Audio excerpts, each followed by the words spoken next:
What's going on YouTube? It's TH back again with another video, and today we are finishing off my updated 3-round 2023 NFL mock draft. Today is round 3. If you missed round 1 that came out Friday, be sure to go back check it out. Followed up with yesterday's round 2 video. Before we get started, I'm going to go ahead and showcase the best players still on the board as we head into round 3. But I also want to say, if you guys enjoyed today's video, be sure to hit that like button. It seriously would help me and the channel out a ton. If you're new around here, we just passed 2,000 subscribers. Thank you all so much again. But if you're looking for more draft content and more football content in general, be sure to hit that big red subscribe button. And of course, the most important thing to do after you watch today's video, or as you're going along and watching it, leave your thoughts down below in the comment section. Who do I have going too high? Who do I have fallen too low? And who's your favorite team? And do you like the picks that I gave your favorite squad? I love to hear your thoughts down below in the comment section. I read every comment, so let them fly down in the comment section. But all that down, let's go ahead and start with the Chicago Bears taking Joe Tippmann. Really fluid moving, 6'6" center, and addressing that inter-offensive line is, I think, a need of sorts there for Chicago, specifically trying to find that center in a zone blocking scheme. Tippmann's this really interesting blend of, again, that size, but movement skills that I think makes him a really good fit. And we hit on this a little bit yesterday. I think John Michael Schmitz and Luke Weichel are going to go pretty early, and Tippmann will linger a little bit longer beyond that. But after Tippmann, there's a pretty stark drop when it comes to centers. Like Jared Patterson's a guard center flexible guy, but he's nothing crazy. He's just a plug and play guy who's just solid. Olusegun, Oluwatimi, I'm not as crazy about him, but he could work. John Gaines had a pretty good combine. He might be a big time winner. Joe Scrubs, I think, looked okay. But yeah, Ricky Stromberg, big name at the beginning of the draft cycle, but has kind of tapered off there since then. But you get my point. After those top 3 centers are off the board, it's kind of a stark fall and all day 3 type of guys. So love to see Chicago go and address that, get the first pick of the 3rd round out on a strong start, and address that inter-offensive line. We went tackle, now we've gone center. We also added a wide receiver yesterday, starting to build that wide receiver, or that ecosystem around Justin Fields, giving him a fair shot next season. Next, the Houston Texans, I'm going to have them take Gervon Dexter. This is becoming kind of a mainstay here, but I'm going to have Dexter even over guys like Tuli Tuipulotu, who came in a little bit lighter than I anticipated, and I don't think it's a bad thing, but I just like Dexter and how he carried himself at the podium. I even had him over Mozzie Smith. Wish I could have seen Mozzie Smith compete at the Combine. It's kind of an event made for the guy who was number 1 on Bruce Feldman's freak list, but another topic for another day. But Gervon Dexter, I think, carries himself really well, and he seems like just a guy that with the right coaching could be a breakout dude. So I think here at 65, pairing him up with D'Amico Ryans is really fun. And at Florida, Dexter never really had games where he took over. He had plays where it's like, okay, that guy could be a monster. And he's, over 300 pounds. It's like 6'6". He looks like a absolute wrecking ball and a force to be reckoned with. We just haven't seen it all come together, snap in and snap out. I think if there's a guy to figure it out, D'Amico Ryans. And plus, look at Houston's defensive line, especially on the interior. Yeah, they're looking for some upgrades there. So I think Dexter here at the beginning of the 3rd is pretty solid value, and you're really banking on that upside. Then at 66, I have Arizona take BJ Ojulari, who lingered around to the 3rd round. So pairing him up with Tyree Wilson, yes, we're double dipping into edge, but they are drastically different edges. Tyree Wilson even has the inside versatility, so you can feel plenty comfortable about getting Marcus Golden while you still have him, plus Tyree Wilson and BJ Ojulari out on the field. But trench heavy, 2 edge rushers and an interior offensive lineman. I think this is a 2-year retool for Jonathan Gannon and crew. And because of that, I think there's going to be a pretty heavy emphasis on the trenches this offseason for Arizona. So 2 edge rushers and a center, I think, is more than plausible for the Cardinals. Next up, Denver at 67 and 68. We're going to have DJ Turner and his 4.26 40 come off the board here. I think they should have had another corner. I think Ronald Darby becomes a very logical cut, cap casualty. It's like you can save like almost $9 million or something like that. Don't have the contract in front of me, so I might be boosting that a little bit. But nonetheless, you can cut Ronald Darby and save money. And considering they need to spend that money, potentially linebacker, bring back Alex Singleton, into your offensive line, a couple names that are free agents that they might want to bring back. So I could see Darby being like a cut casualty, so that way they can use that money elsewhere. Therefore, number 2 corner becomes a need. And I think DJ Turner, that athleticism, coming off a really solid season at Michigan, played the ball well. Becomes a really interesting fit in addition into that Vance Joseph offense. And you just need an okay guy on the other side of Pat Surtain, because Pat Surtain's a superstar. So if you get competent corner play from DJ Turner, that secondary is legit. And then at 68, let's go ahead and make this Andre Carter II. Carter II could even fall further than this. He just really did not have a great combine. I thought he was, who let this guy bench if he was only going to put up 11 reps, 14 reps maybe? Yeah, at that point, just don't bench.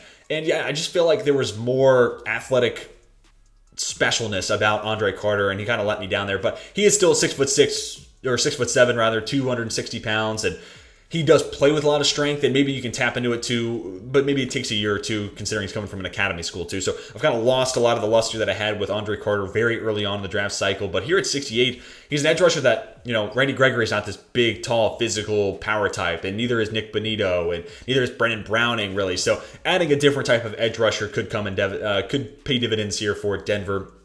And I don't think the value is terrible, but he could even fall further than this. So I don't know. I'm kind of back and forth on it. Anyways, let's move on to the Rams here at 69. We're going to go ahead and have them take Jaret Patterson. Just, I put this mock together thinking that, they were going to try to, pseudo run it back. But, with them moving on from Leonard Floyd and, if they do trade Jalen Ramsey, a guy like Jaret Patterson really doesn't make sense for them because he is this high floor, limited upside guy because there's nothing athletically special about Patterson. The big draw is I know I can draft this guy and he can be a starter at guard or center. Like, I know I'm getting a starter when I draft Jaret Patterson. So, if the Rams are blowing it up, you don't really covet that as much. But if you're trying to be competitive and you're trying to make a playoff push, a plug-and-play starter in the interior offensive line where you absolutely need to get better becomes very valuable. So still waiting to see what all plays out the rest of the offseason for the LA Rams.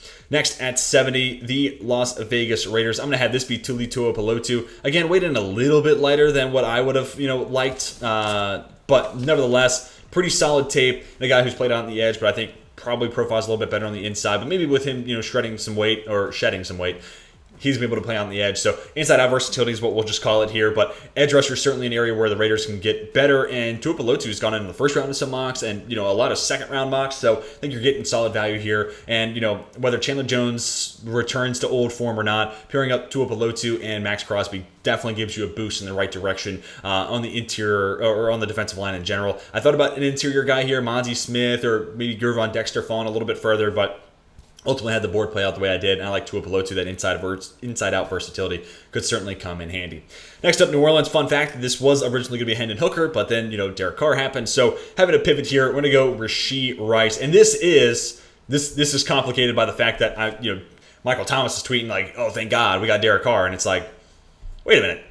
I thought you were going to be cut, my man. So I'm kind of anticipating that he still will because that cap hit's insane and they could save a lot of money by moving on from him. So in the event that they do cut Michael Thomas, Rashee Rice becomes a very logical possession type wide receiver replacement. I think he had a pretty good combine, showcased some good athleticism. The next step for him is like, he's this guy that always wants contact. And it's just like, I wish we could get into his head mid-play and be like, no, shake the guy. Like, it's okay, lose him. Like, you don't need to have this guy in your back pocket the whole play. But nonetheless, I think as a possession, physical, win at the catch point type of guy, as long as you don't ask him to do anything more than that, he is very good in that role. So I think here in the third round, solid value, and he makes a lot of sense as a Michael Thomas replacement, assuming that cut does eventually come down the way.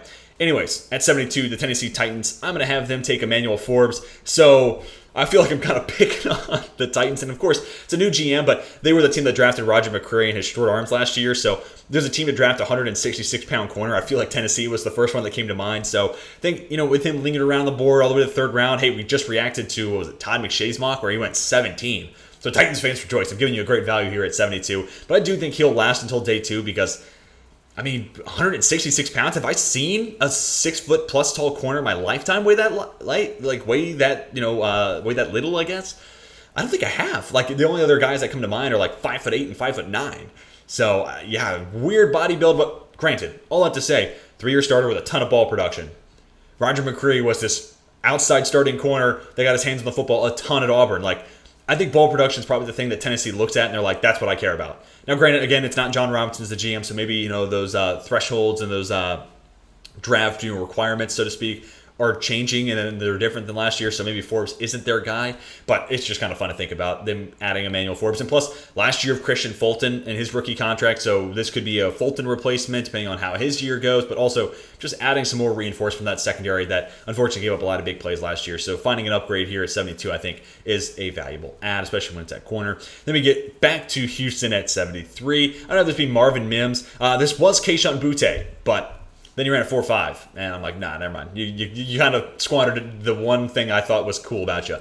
But Marvin Mims actually had a pretty good 40 and had a pretty solid combine in and of itself. Showcased some good explosiveness and some good speed. So that's exciting. And he's a 3-year starter, ton of production, especially that first year when Lincoln Riley was still there in Oklahoma. So productive guy with good athletic measurables. Not the biggest guy, but inside-out versatile too, which I think is huge because John Mechie is coming back from leukemia, and to me, he's their slot wide receiver. So Marvin Mims is that, Brandon Cooks replacement. Makes a lot of sense. I think he more than has that in this game. And then Nico Collins is kind of this Donovan Peoples-Jones-esque, big body, physical, vertical route tree type of guy. And all of a sudden, that wide receiver room starts to take shape. Sure, I like to add wide receivers at like 12 when I can, and Houston has that pick, and give him like a true number 1.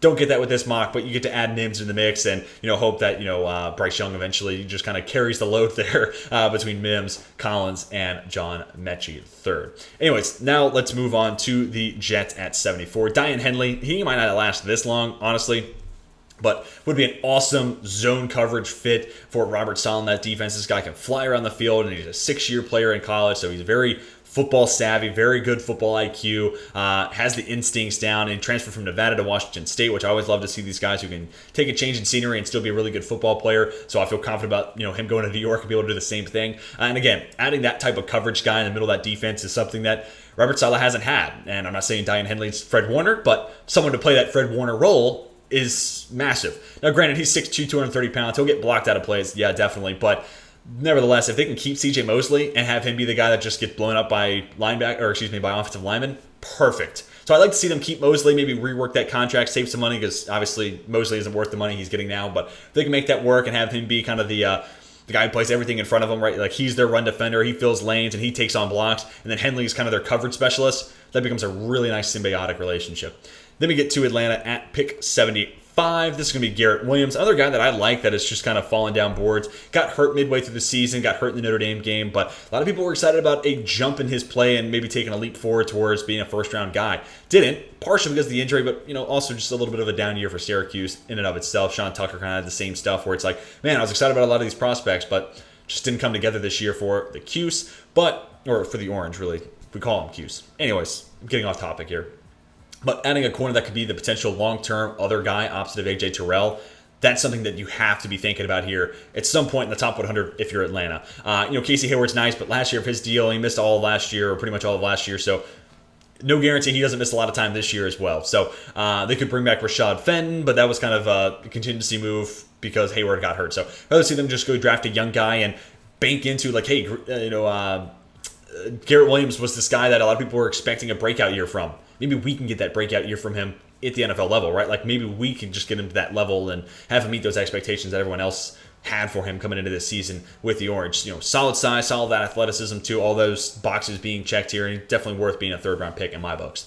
Then we get to New England at 76. And again, I'm very interested to see what New England fans think about this mock. So Broderick Jones, Darnell Washington, we're kind of addressing that offensive line, but also adding a pass catcher. And we're going to add another pass catcher here in Parker Washington. This is my Jakobi Meyers contingency plan. If he does leave, Parker Washington, I think plug and play can be that slot wide receiver. Then you're probably going to have to deal with, Tyquan Thornton playing on the outside, and then you're probably going to deal with the cap hit that Devontae Parker has. But if that's the case, okay, it's not a terrible wide receiver room. It's just nothing special. It's like New England the last couple of years where, like, there's depth. There's okay guys. You have a few okay guys, but no great names. No guys that are a clear-cut number one. We're going to win this game on the back of that guy. No one like that. But Parker Washington's a guy that I like a ton. He's my wide receiver 7 in my updated wide receiver rankings. Good athleticism, solid route running, a sneaky ability to go win at the catch point and be a contested catch guy. I doubted that and underestimated that in Jahan Dotson. I don't want to make the same mistake twice. And I think here in the third round, pretty solid place for New England to grab him up. And again, as that slot wide receiver replacement for Jakobi Meyers, it fills a need that could potentially become open this offseason. Next is Miami at 77. We're going to go Sam Laporta here.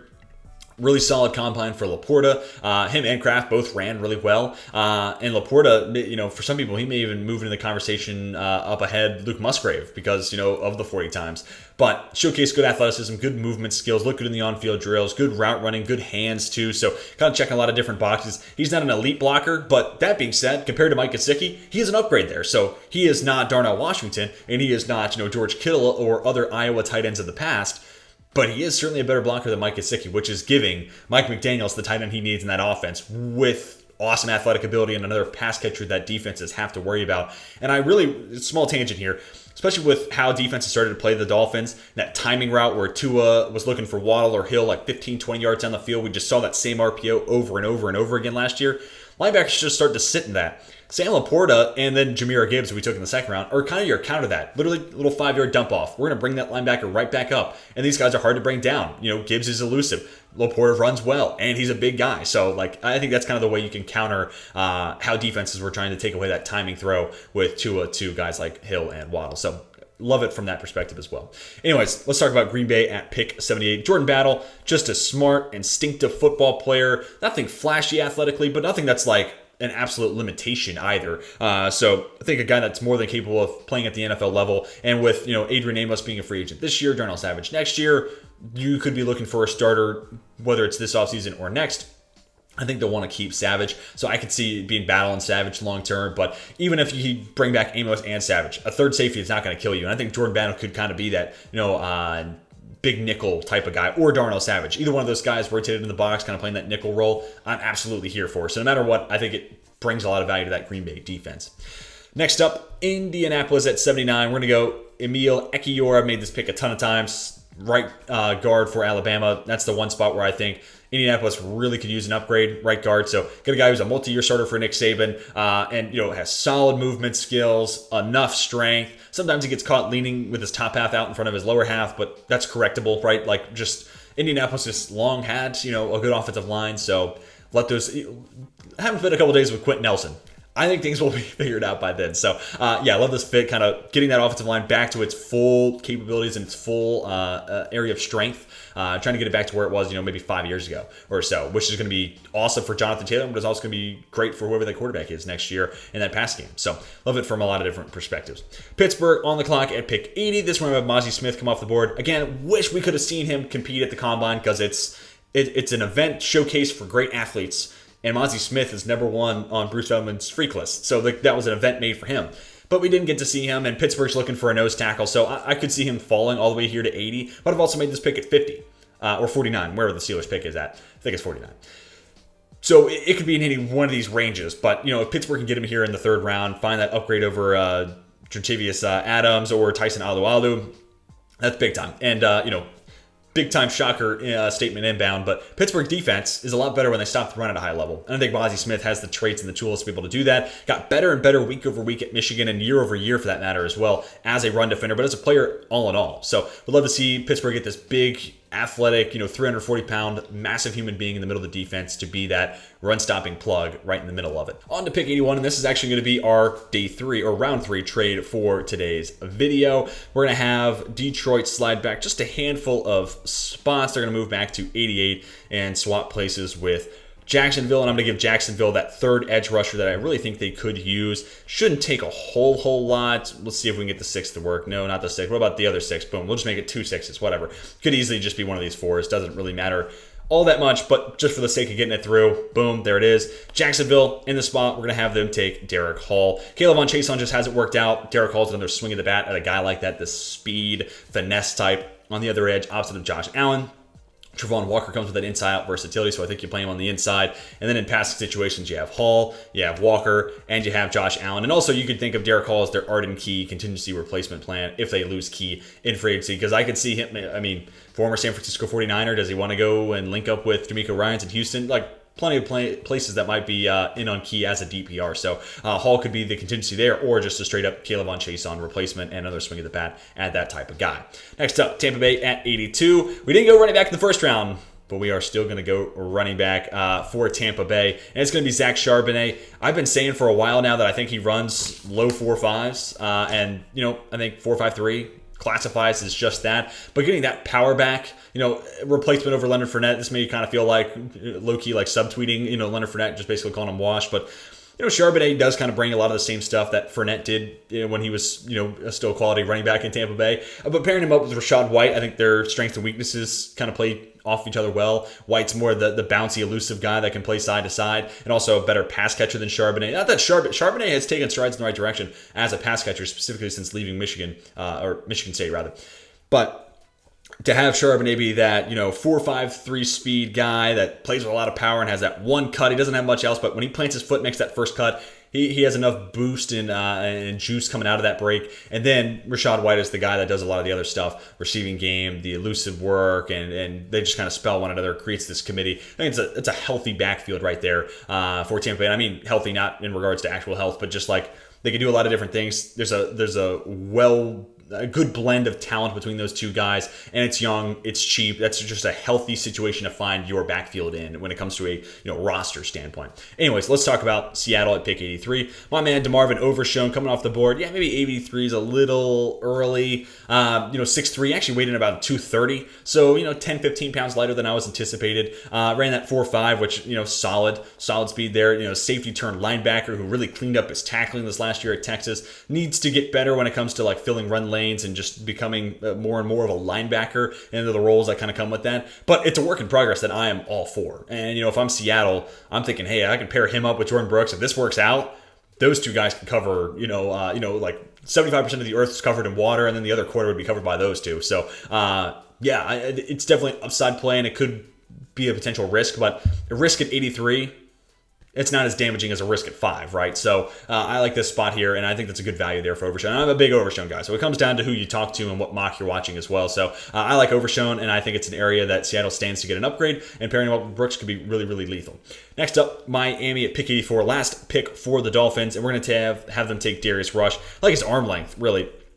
2 inches longer arms than Cam Smith. Looked pretty good at the combine, looked good in the drills, looked good at the Senior Bowl as well. So just kind of post season with South Carolina throughout this draft season with senior circuit, and then the combine, just been a big winner. One of those guys that really pushed his name further and further up the board, and with his arm length in specific, love to see him in a Vic Fangio zone heavy defense. So they're going to move on from Byron Jones. Been saying for a while, he makes a ton of sense. It's a post June 1 cut, saving like $13 million against the cap. So that has been now designated as a post June 1 cut. So looking for another boundary corner. I think Darius Rush is good value here at 84.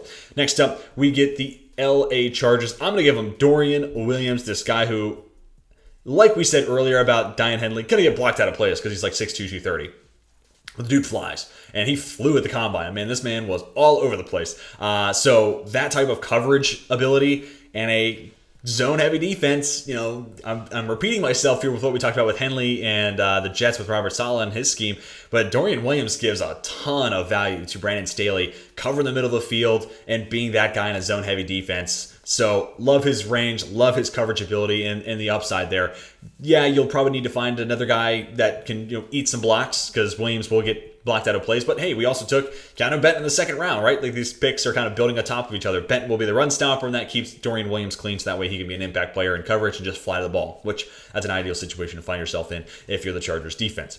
Next, the Ravens at 86. Let's go Jalen Jones here. Another one of these corners that didn't all of a sudden shrink once he got to the combine. Solid size, solid weight. Only about 10 catches this past year at A&M, which is pretty solid production, but that might just be because the ball was going elsewhere, not just because Jalen Jones was locked down. So something worth revisiting. But I like the size, like the athleticism, and the profile as a man press type of corner. I think it's worth taking a shot here in the third to find that Marcus Peters replacement. So I think the Ravens are getting him in a good spot in the draft and addressing an area of need. And it's another body type kind of similar to Marlon Humphrey-ish, with size and arm length. So like that fit, and I think it's a piece that Mike McDonald can continue to work on and find that upgrade. And also Kyle Fuller, a free agent this year. So I think corner, kind of a sneaky big need for Baltimore. They might also address it in free agency, so we'll have to wait and see. This may become something else down the line.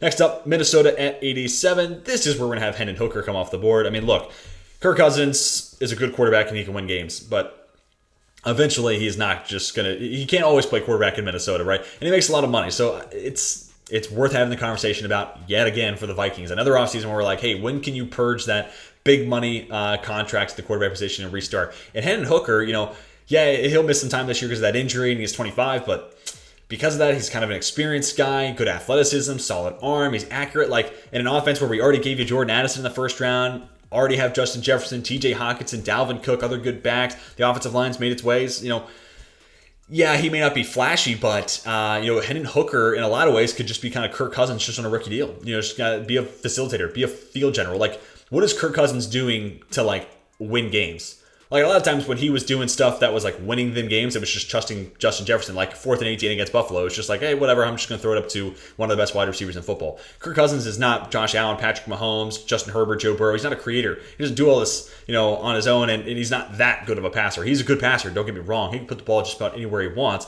but he ain't Burrow, he ain't Herbert, he ain't Mahomes, he ain't Allen, he ain't all those guys. He ain't Rodgers, all that stuff. So could you just reset with Hendon Hooker, have a similar baseline, and just get a whole lot cheaper, use that money elsewhere to fully fix that offensive line, get some extra edge rushers, fix the secondary? I think it makes a lot of sense. So taking Hooker here at 87, I think long-term could be a good value add to Minnesota. Didn't work out with Kellen Mond, but that's no reason not to take Hooker here at 87. Anyways, Detroit Lions then at 88. Let's go take Bigsby. Now, this is solely a Jamal Williams contingency plan. I think they will bring back Jamal Williams, but let's just say in a world that they don't. Dude, Tank Bigsby paired up with DeAndre Swift is a really nice tandem. Bigsby, great blend of speed and power, has a little bit of elusiveness and a little bit of one-cut ability in him as well. Kind of like Charbonnet, but maybe even a little bit more explosive with that first step where a guy makes a cut and he is onto that break. I mean, he is a special athlete. Kind of had to carry Auburn, and unfortunately, with all the stuff that's going on with their coaching staff over the last couple of years, unfortunately, Auburn has just been a kind of mediocre to disappointing college football team.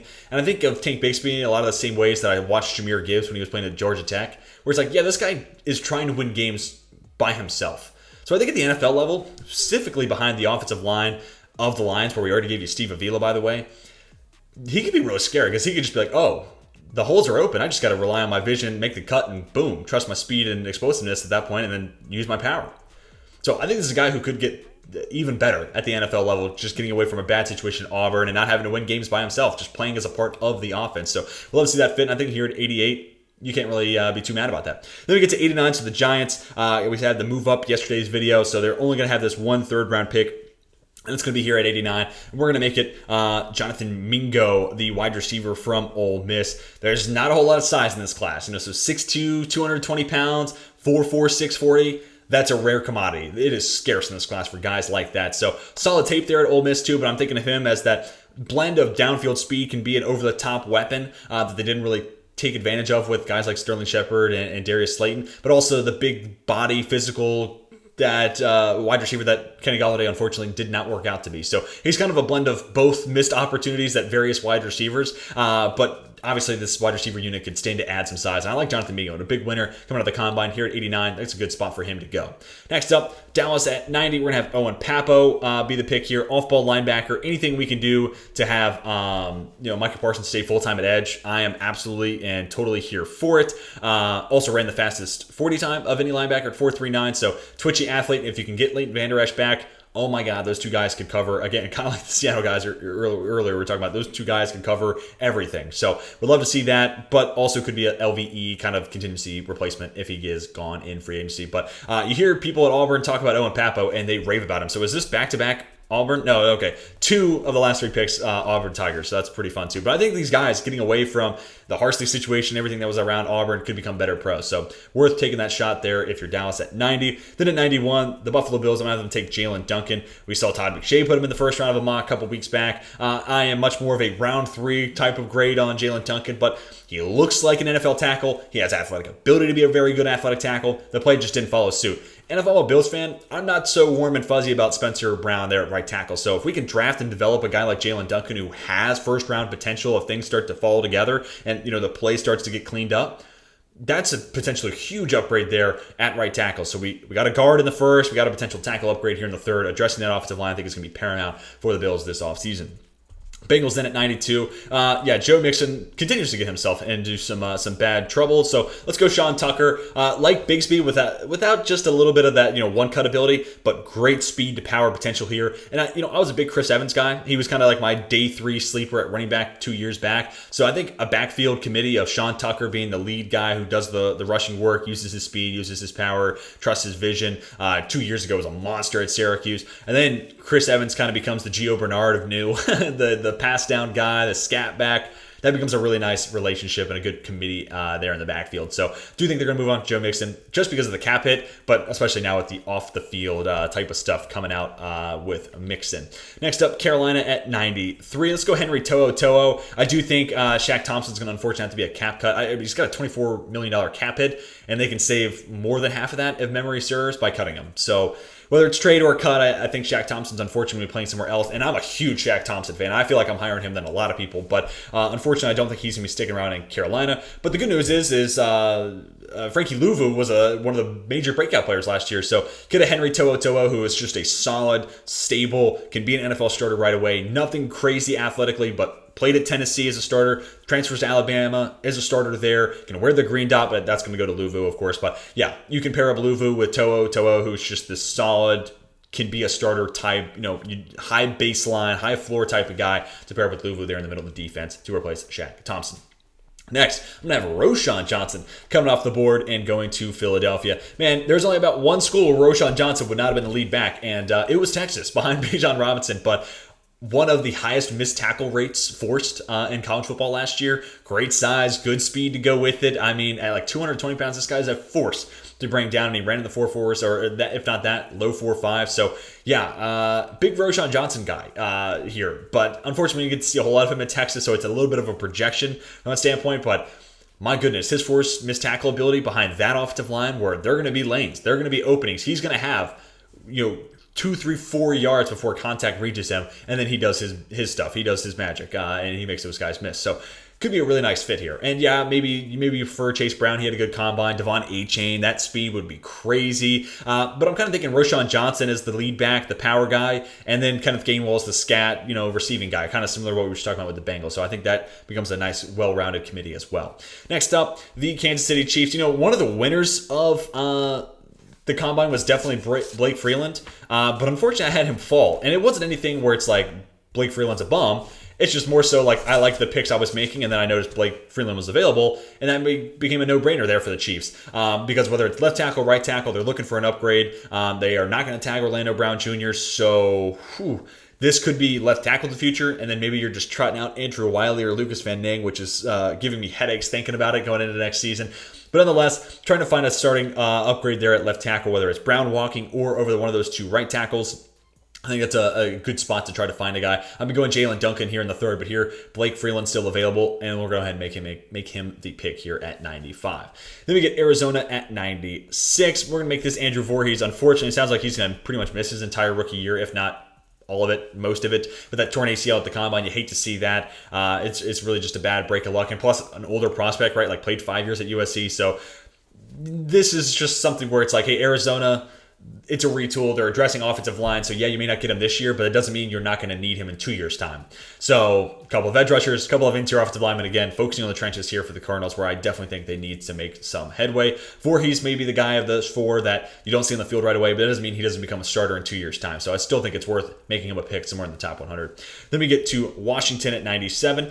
I'm a little iffy on this one. We're going to double up at corner, though. Let's go Clark Phillips the third. I think this team could use an upgrade there in the slot. And, Clark Phillips, if he's too small to play on the outside, becomes a pretty damn good slot option.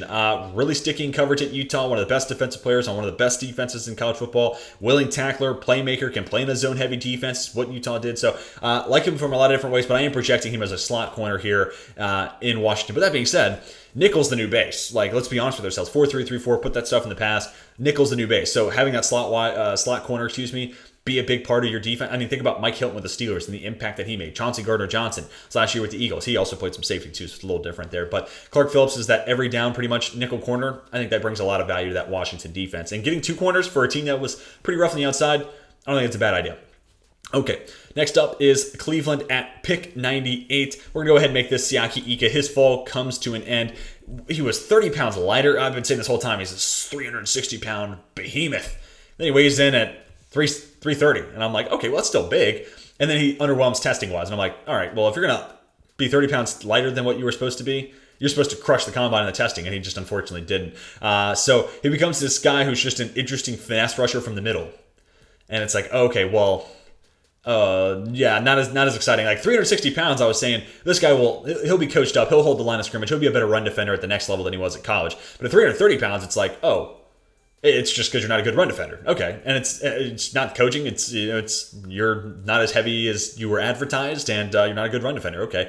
So he becomes this kind of finesse pass rushing type of D tackle. Maybe there's upside for him to become a better run defender at the next level. That would be the job here for Cleveland, because they desperately need an upgrade there on the inside. Maybe it's Jaquelin Roy, who underwhelmed when it comes to explosiveness, but because that kind of profiles better as just a true nose. So I thought about Jaquelin Roy here. Maybe he's the pick over Ika, but I still think there is something to tap into with Ika, specifically with the pass rush ability. So you figure out him as a run defender, then try to have him, utilize that swim move, utilize that spin move, and hope to get that extra pass rush, which that defensive line can certainly use for guys not named Myles Garrett.